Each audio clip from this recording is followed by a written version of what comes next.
Hello everyone, welcome back to my YouTube channel accounts department. हम लोग इसमें बना रहे थे बीकॉम पार्ट 2 से। हमारा चल रहा था रिकंस्ट्रक्शन ऑफ कंपनीज का क्वेश्चन, जिसमें मैंने क्वेश्चन नंबर 10 तक सॉल्व कर दिया है। आज हम लोग स्टार्ट करने वाले हैं क्वेश्चन नंबर 11 और क्वेश्चन नंबर 12 बनाएंगे। तो चलिए जल्दी से देख लेते हैं क्वेश्चन नंबर 11 में क्या करना है। क्वेश्चन नंबर 11 में पहले देखेंगे कि हमें क्या इन्फॉर्मेशन दिया है। तो सबसे पहले इसमें एक तराही तराही लिमिटेड कंपनी है, जिसके बैलेंस शीट का कुछ इन्फॉर्मेशन दिया है। यहाँ पे इसकी बैलेंस शीट है जिसमें लाइबिलिटीज है और उसके पास क्या क्या एसेट्स है ये बताया गया है। ठीक है, देन हम लोग देख लेते हैं कि एडिशनल क्वेश्चन में क्या बोला है। यहाँ पे बोला है कि फाइनेंशियल डिफिकल्टीज की वजह से रीऑर्गेनाइजेशन करना है कंपनी को। उस मतलब नेसेसरी हो गया है कि रीऑर्गेनाइजेशन करे कंपनी को, फिर से मतलब रिकंस्ट्रक्ट करना है। ठीक है, तो इसमें पहले में बोला है कि the share holder will get new equity shares, मतलब जो इक्विटी शेयर्स जो ओल्ड था कंपनी के पास उसको ₹50 के ऊपर न्यू इक्विटी शेयर के ऊपर फुल्ली पेड कर देना है। मतलब ये न्यू इक्विटी शेयर का वैल्यू है ₹50 के ऊपर। पहले हमारा इक्विटी शेयर ₹100 का था, अब ₹50 पे इशू कर देना है। ठीक है, फिर बोला कि ट्रेड पेएबल जो है वो एक्सेप्ट कर रहा है 75 पैसे इन अ रूपी, मतलब ट्रेड पेएबल जो है पे करना है वो 75 पैसे के पैसे पे कर देना है हम लोगों को, और वो फुल सेटलमेंट हो जाएगा, मतलब उसके बाद कुछ भी बचेगा नहीं। फिर बोला एस्टिमेटेड लाइबिलिटी वर्कमैन कंपनसेशन का सिर्फ 22,000 है। ठीक है, और फिर बोल रहा है कि इन्वेस्टमेंट का जो बैलेंस है 90% के प्रॉफिट के ऊपर इन्वेस्टमेंट को भी सेल कर दिया गया है। ठीक है, उसके बाद बोल रहा है कि it was decided to eliminate securities premium reserve account, eliminate करना है हम लोगों को सिक्योरिटीज प्रीमियम रिजर्व अकाउंट को। और फिर उसके बाद बोला है कि in writing of losses goodwill and preliminary expenses completely, मतलब गुडविल और प्रीलिमिनरी एक्सपेंसेस को हम लोगों को देखना है कि कैसे हम लोग इसकी अकाउंटिंग करेंगे। तो यहाँ पे कुछ इन्फॉर्मेशन और भी है। प्रोविडेंट बनाया है डाउटफुल डेब्ट्स के लिए 15,000 का, और मशीनरी के ऊपर हमारा लग रहा है 92,400 का डिप्रिसिएशन के बाद, और इन्वेंट्रीज पे 20% का डिप्रिसिएशन है, और writing down free hold property, ये सारा हमारा बैलेंस है, ये इन्फॉर्मेशन दिया है। तो चलिए जल्दी से देख लेते हैं क्वेश्चन नंबर 11 कैसे बनेगा। चलिए तो हम लोग इसमें देख लेते हैं कि जनरल एंट्री कैसी होगी क्वेश्चन नंबर 11 की। क्वेश्चन नंबर 11 स्टार्ट करने से पहले मेरी आप लोगों से एक रिक्वेस्ट है कि आप लोग मेरे वीडियोस को पूरा देखिए और इसे लाइक ज़रूर कीजिएगा, और मेरे चैनल को सब्सक्राइब कर लीजिए ताकि आप लोगों को मैं जो भी वीडियोज़ आगे डालूँ उसकी नोटिफिकेशन पहले ही मिल जाए। ठीक है, तो चलिए क्वेश्चन नंबर 11 देख लेते हैं। सबसे पहले इसमें जो हमारा इक्विटी शेयर्स है जो न्यू वैल्यू से इशू करना है उसकी एंट्री करते हैं। तो सबसे पहले हम लोग लिखेंगे ओल्ड इक्विटी शेयर का जो वैल्यू था, तो हो जाएगा हमारा इक्विटी शेयर कैपिटल अकाउंट। ये कितने के ऊपर था, ये हमारा ₹100 के ऊपर इशू कर रहा था, तो यहाँ पे हम लोग ₹100 लिख देंगे, ये हमारा डेबिट हो जाएगा। ठीक है, ये हो जाएगा हमारा 6 लाख रुपीज। ठीक है, ये हमारा जो इक्विटी शेयर था वो हमारा 6,000 था, ₹100 की वैल्यू से हमारा ये 6 लाख हो गया। अब न्यू जो वैल्यू दिया था इक्विटी शेयर का उसकी एंट्री करेंगे, तो लिखेंगे to equity share capital account. ये हमारा ₹50 के हिसाब से है। ठीक है, तो ये ₹50 के हिसाब से हो जाएगा हमारा 3 लाख रुपीज। न्यू इश्यू करने का वैल्यू ₹50 था। देन कैपिटल रिडक्शन अकाउंट में चला जाएगा, तो हम लोग लिखेंगे टू कैपिटल रिडक्शन अकाउंट। ये हो जाएगा हमारा 3 लाख रुपीज। ठीक है, ये तो हमारा न्यू इक्विटी शेयर का एंट्री हो गया। अब हम लोग क्या करेंगे कि लाइबिलिटीज को पे करेंगे। तो लाइबिलिटी में हमारा ट्रेड पेएबल है, तो हम लोग लिखेंगे यहाँ ट्रेड पेएबल अकाउंट।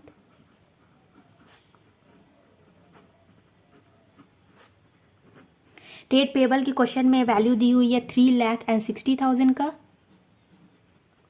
देन इसमें हो जाएगा हमारा इक्विटी शेयर कैपिटल से, तो लिखेंगे टू इक्विटी शेयर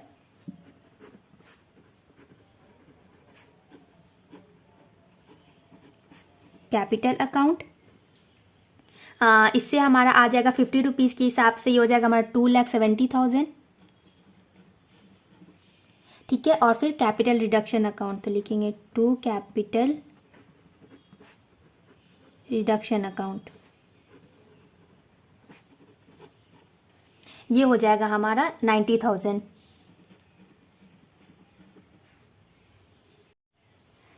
इसके बाद हम लोग क्या करेंगे कि हमारा एक वर्कमैन कंपनसेशन अकाउंट भी बनेगा जो हम लोगों को पे करना है। तो हम लोग यहाँ लिखेंगे वर्कमैन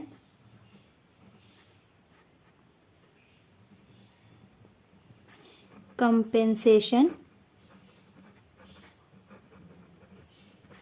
अकाउंट, डेबिट हो जाएगा ये हमारा, यहाँ भी डेबिट था। ये हो जाएगा हमारा था 8,000 का, तो 8,000 पे कर देंगे कैपिटल रिडक्शन अकाउंट से। तो लिखेंगे टू कैपिटल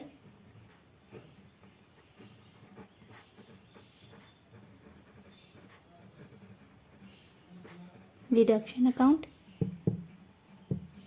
8,000। ठीक है, ये हो गया हमारा कंपनसेशन अकाउंट। उसके बाद क्या करेंगे कि कैश था हमारे पास, तो लिखेंगे cash account debited to workman compensation fund, compensation fund. ठीक है, ये कंपनसेशन फंड का इन्वेस्टमेंट अकाउंट बनेगा, तो हम लोग लिख देंगे इन्वेस्टमेंट अकाउंट। ठीक है, ये था हमारा 15,200 का, तो हम लोग यहाँ लिखेंगे 15,200। कैश था हमारे पास, सॉरी ये हमारा कैश हो जाएगा 15,200 और ये हमारा कंपनसेशन तो हमारा 8,000 का था, तो यहाँ 8,000 हो जाएगा। ठीक है, हम लोग यहाँ लिखेंगे 8,000। कंपनसेशन हमारा 8,000 का था। उसके बाद जो होगा हमारा वो चला जाएगा कैपिटल रिडक्शन अकाउंट में बैलेंस, तो लिखेंगे टू कैपिटल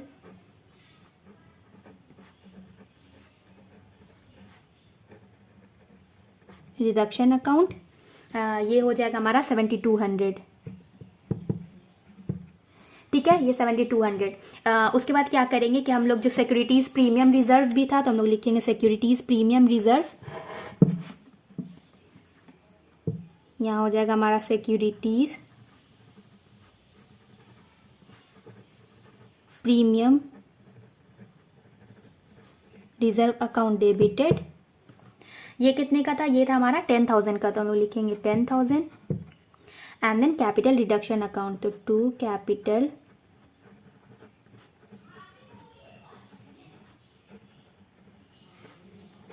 रिडक्शन अकाउंट। ये भी हो जाएगा हमारा 10,000 वैल्यू। ठीक है, कैपिटल रिडक्शन तक हो गया। अब हम लोग क्या करेंगे कि कैपिटल रिडक्शन से जो हमारा एसेट्स है उसकी वैल्यू पुट करेंगे। अब हम लोग यहाँ लिख लेंगे, एंट्री करेंगे capital reduction account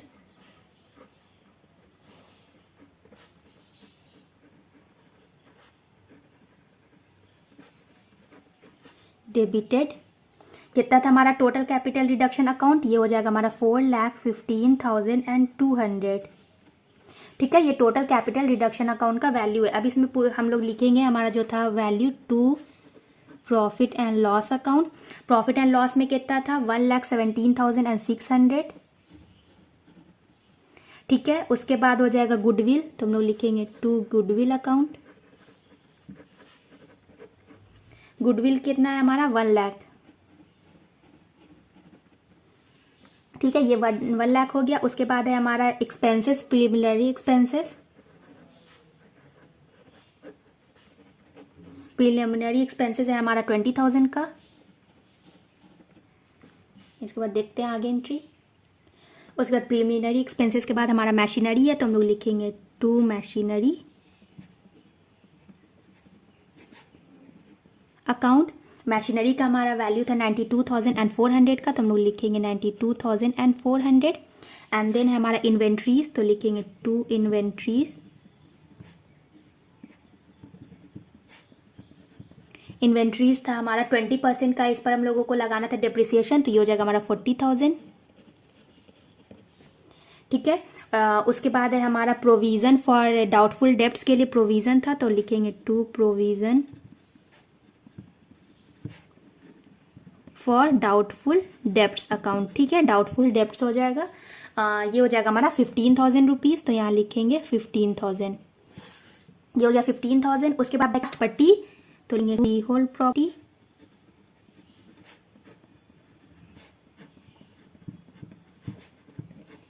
free hold property का हमारा कोई भी वैल्यू नहीं दिया था, इसमें बोला था कि जो बैलेंस होगा वही फ्री होल्ड प्रॉपर्टी का बैलेंस होगा। तो हमारा कैपिटल डिडक्शन अकाउंट में 4,15,200 था, जिसमें से हम सारे एसेट्स को माइनस करते हैं तो हमारा फ्री होल्ड प्रॉपर्टी का आएगा 30,200 बैलेंस। ये हो जाएगा हमारा 30,200। ठीक है, ये हमारा बैलेंसिंग फिगर है, तो हम लोग लिख लेंगे यहाँ बैलेंसिंग फिगर। इससे हम लोग को समझ में आएगा कि बैलेंसिंग फिगर ये हम लोगों ने कैलकुलेट करके निकाला है। तो ये था हमारे क्वेश्चन नंबर 11 का जनरल एंट्री। इसके बाद हम लोग बनाएंगे बैलेंस शीट।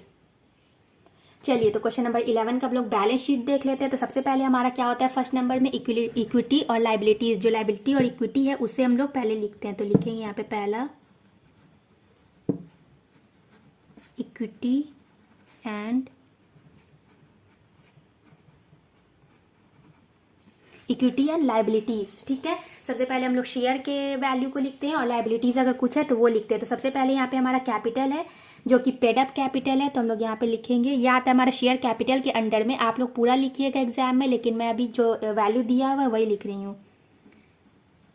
तो पेड अप कैपिटल ये कितना है, 11,400 इंटू ये 50 रुपीज़ के हिसाब से था, तो ये हो जाएगा हमारा 5,70,000। ठीक है, ये हो गया हमारा पेड अप कैपिटल। उसके बाद हमारा वर्कमैन कंपेंसेशन फंड था जो कि रिजर्व एंड सरप्लस में आता है, तो हम लोग यहाँ पे लिख लेंगे रिजर्व एंड सरप्लस। इसमें आ जाएगा हमारा वर्कमैन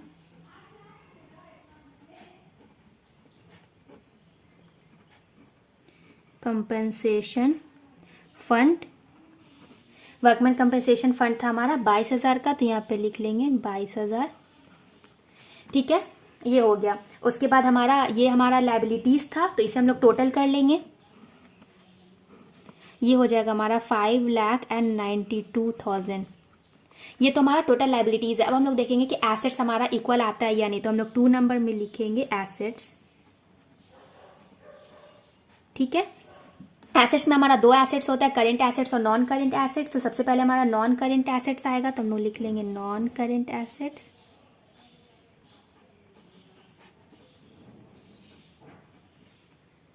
ठीक है, नॉन करेंट एसेट्स में हमारा सबसे पहले है फ्री होल्ड प्रॉपर्टी। यहाँ पे हो जाएगा हमारा free hold property.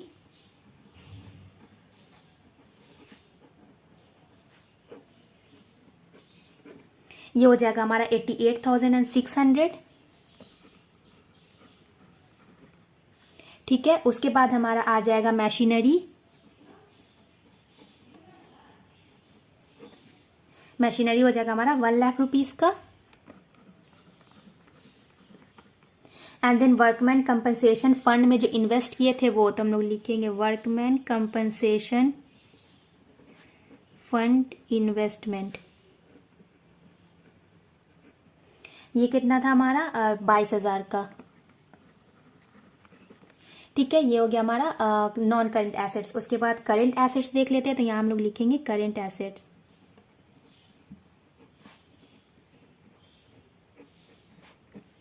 Current assets में देख लेते हैं कि हम लोग क्या है। पहला है हमारा इन्वेंट्रीज, तो हम लोग लिखेंगे यहाँ इन्वेंट्रीज। इन्वेंट्रीज कितने का था, 1,60,000। ठीक है, उसके बाद है हमारा ट्रेड रिसीवेबल।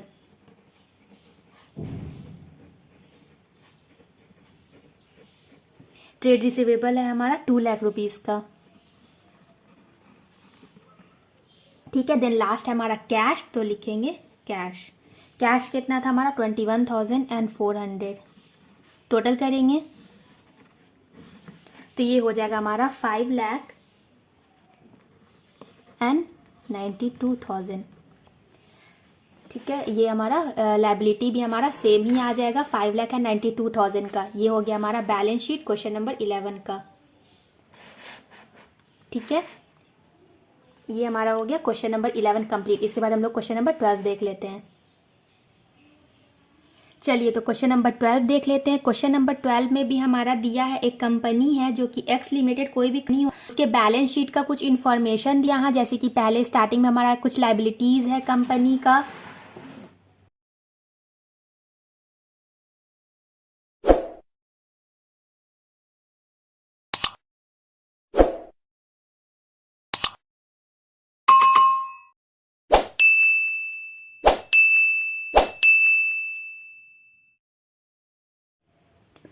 तो फिर इधर भी कुछ इन्फॉर्मेशन हमारा दिया, ये बैलेंस शीट है जिसमें हमारा एसेट्स भी शो किया इधर कि एसेट्स क्या है कंपनी के पास।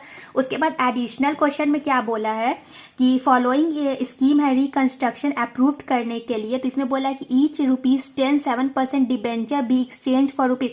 जो ₹10 वाला डिबेंचर था 75%, उसको ₹5 वाले डिबेंचर में 10% के डिबेंचर में चेंज कर देना है, ठीक है। और ऑन न्यू प्रीफरेंस शेयर, जो प्रीफरेंस शेयर हमारा न्यू होगा वो ₹2.50 के ईच के ऊपर वैल्यू रखेंगे, मतलब इस पर बनाएंगे। उसके बाद न्यू इक्विटी शेयर का भी वैल्यू दिया है कि न्यू इक्विटी शेयर जो इशू होगा उसका वैल्यू रहेगा 2.50 हर एक इक्विटी शेयर का, ठीक है।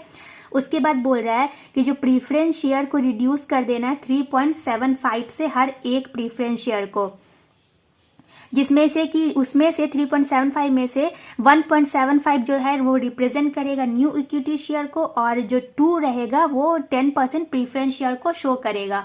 तो ये जब हम लोग एंट्री करेंगे तब ज़्यादा समझ में आएगा कि कैसे एंट्री होगी। उसके बाद बोला है कि इक्विटी शेयर जो है उसको भी रिड्यूस कर देना 2.50 से हर एक इक्विटी शेयर को, ठीक है। उसके बाद बोला both preference share and equity shares are to be consolidated, मतलब कंसोलिडेटेड कर देना उसको ₹10 के हर एक शेयर्स के वैल्यू में।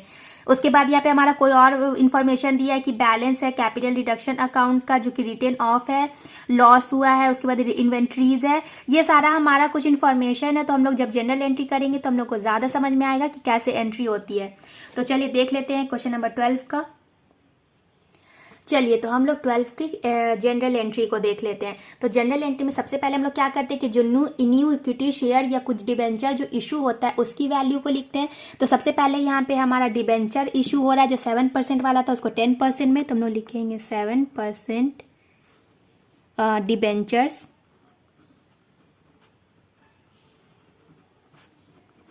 Account debited. ये कितना था हमारा, ये था हमारा 40,000 का, ठीक है। उसके बाद हमारा प्रीफरेंस शेयर था जो कि था हमारा 8% का, तो हम लोग लिखेंगे 8% प्रीफरेंस शेयर कैपिटल अकाउंट, ये भी हमारा डेबिट हो जाएगा। ये था हमारा 80,000 का,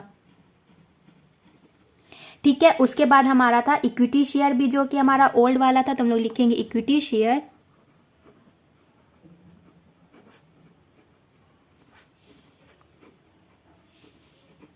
capital account debited. Equity share था हमारा 2 लाख रुपीज का, तो हम लोग लिखेंगे 2 लाख रुपीज, ठीक है। ये सारे हमारे ओल्ड डिबेंचर और प्रीफरेंस शेयर और इक्विटी शेयर का वैल्यू है। अब न्यू जो इशू करना था न्यू रुपीज के हिसाब से उसकी हम लोग करेंगे, उसको क्रेडिट करेंगे।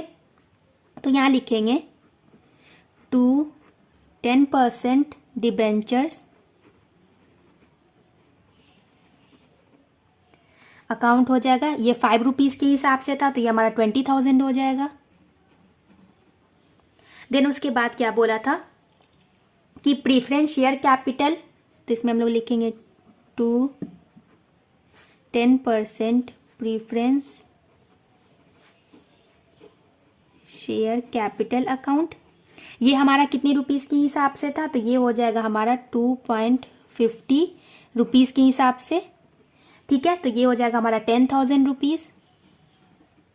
ये प्रीफरेंस शेयर निकल गया 2.50 रुपीज के। उसके बाद इक्विटी शेयर भी बोला था, तो हम लोग यहाँ लिखेंगे 2 इक्विटी शेयर कैपिटल अकाउंट। ये था हमारा 2.50, ये भी था 2.50 के हिसाब से, तो हम लोग लिखेंगे 2.50 रुपीज। ये भी हो जाएगा हमारा 10,000 रुपीज, ठीक है। ये इक्विटी शेयर और प्रीफरेंस शेयर हो गया। उसके बाद प्रीफरेंस शेयर जो हमारा 8% वाला था उसको बोला था कि न्यू, इसमें से इक्विटी शेयर भी था कुछ पार्ट और कुछ प्रीफरेंस शेयर भी था, तो हम लोग यहाँ लिखेंगे 2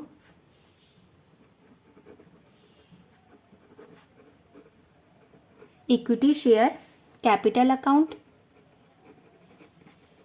यहाँ था हमारा ₹1.75 रुपीज के हिसाब से, तो ये हो जाएगा 40,000, ठीक है। उसके बाद इसके बाद हमारा इक्विटी शेयर बचा तो उसको लिखे को 2 इक्विटी शेयर अकाउंट। ये हमारा न्यू था 2.50 रुपीज के हिसाब से, ये हो जाएगा हमारा 50,000, ठीक है, उसके बाद हमारा चला जाएगा कैपिटल रिडक्शन अकाउंट में। तो हम लोग यहाँ लिखेंगे टू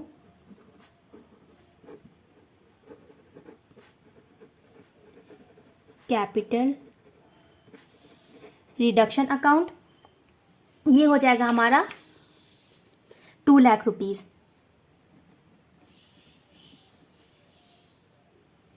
ठीक है, तो हो गया शेयर डिबेंचर के बाद बोला था ये हम लोगों ने पहली एंट्री। और क्या हम लोग रिजर्व हम लोग लिखे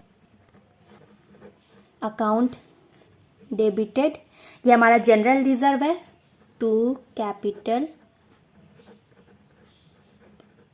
रिडक्शन अकाउंट।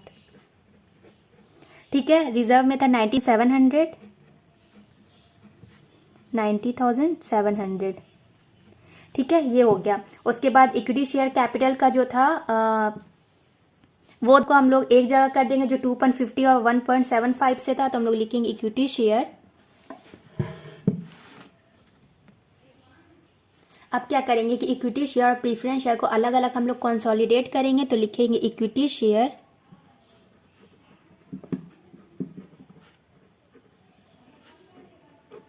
Capital account. ये डेबिट हो जाएगा हमारा। ये था 2.50 रुपीज़ के हिसाब से, तो हम लोग यहाँ पे 2.50 लिख लेंगे, तो ये आ जाएगा हमारा 60,000 रुपीज़। देन उसके बाद हमारा 1.75 से भी था, तो हम लोग लिखेंगे इक्विटी शेयर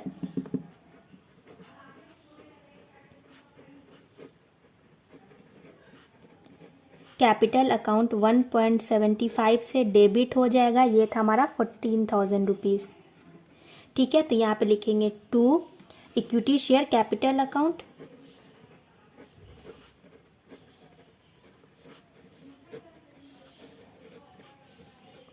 ये था हमारा 10 रुपीज़ के हिसाब से, तो ये हो जाएगा हमारा 74,000। ये हमारा इक्विटी शेयर के बारे में हो गया। इसके बाद हम लोग प्रीफरेंस शेयर के बारे में देख लेते हैं। अब हम लोग इसमें प्रीफरेंस शेयर देखेंगे, तो पहले कितना था हमारा 10% preference share capital account debited. ये कितना वाला था, ये 2.50 वाला था, तो ये हमारा 10,000 हो जाएगा। देन सेकेंड था हमारा प्रीफरेंस शेयर 2 रुपीज़ वाला, तो हम लोग लिखेंगे 10% preference share capital account debit. ये 2 रुपीज़ वाला था, तो यह हो जाएगा हमारा 16,000 rupees. And then to preference share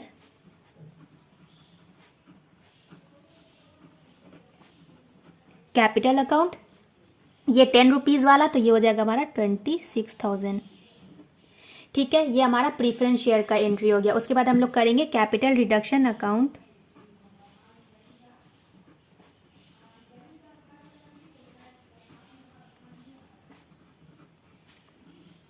debited to profit and loss account. ये हो जाएगा हमारा कैपिटल रिडक्शन टोटल करेंगे, तो ये आ जाएगा हमारा 2,90,700। ठीक है, प्रॉफिट एंड लॉस में हमारा 1,11,300।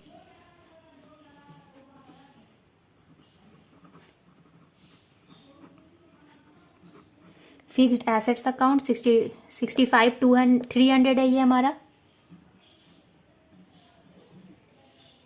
एंड देन है इन्वेंट्रीज, टू इन्वेंट्रीज अकाउंट। ये हमारा 1,14,100। तो ये हो गया हमारा जनरल एंट्री क्वेश्चन नंबर 12 का। इसके बाद देखते हैं कि इसमें और क्या क्या बनाने बोला है। क्वेश्चन नंबर 12 में हमारा जनरल एंट्री के बाद एक कैपिटल रिडक्शन अकाउंट भी बनाने बोला है। तो चलिए देख लेते हैं कैपिटल रिडक्शन अकाउंट कैसे बनेगा। तो कैपिटल रिडक्शन अकाउंट में सबसे पहले हमारा डेबिट साइड जाएगा, जो प्रॉफिट एंड लॉस में जो बैलेंस था वो, तो हम लोग लिखेंगे to profit and loss account. इसमें था हमारा 1,11,300। ठीक है, ये प्रॉफिट एंड लॉस का हो गया। देन जो हमारा एसेट्स था वो उसे लिख लेंगे, तो लिखेंगे टू एसेट्स अकाउंट। ये था हमारा 65,300। ठीक है, देन इन्वेंट्रीज, तो टू इन्वेंट्रीज। इन्वेंट्रीज था हमारा 1,14,100। ठीक है, ये तो हमारा एसेट्स हो गया। उसके बाद क्रेडिट साइड में देख लेते हैं। तो पहला था हमारा प्रीफरेंस शेयर, तो लिखेंगे by preference share account. Preference share account में था 50 रुपीज़। ठीक है, उसके बाद इक्विटी शेयर, तो लिखेंगे by equity share. Equity share था हमारा 1,50,000 का। ठीक है, 1,50,000। उसके बाद लास्ट था हमारा रिजर्व, तो हम लोग लिखेंगे बाय रिजर्व। कैपिटल रिडक्शन में रिजर्व गया था, तो ये था हमारा 90,700 का। ठीक है, कैपिटल रिडक्शन अकाउंट में हमें बस इतना ही करना था, तो इसे में हम लोग टोटल कर लेंगे। ये हो जाएगा हमारा 2,90,700 और क्रेडिट साइड भी 2,90,700। ठीक है, ये हो गया हमारे क्वेश्चन नंबर 12 का सॉल्यूशन। अगर आप लोग मेरे चैनल पर न्यू हैं तो मेरे चैनल को सब्सक्राइब कर लीजिए और बेल आइकन को दबाना नहीं भूलिएगा, ताकि मैं आगे इसके जो भी क्वेश्चन अपलोड करूँ उसकी नोटिफिकेशन आपको मिल जाएगी। Thank you.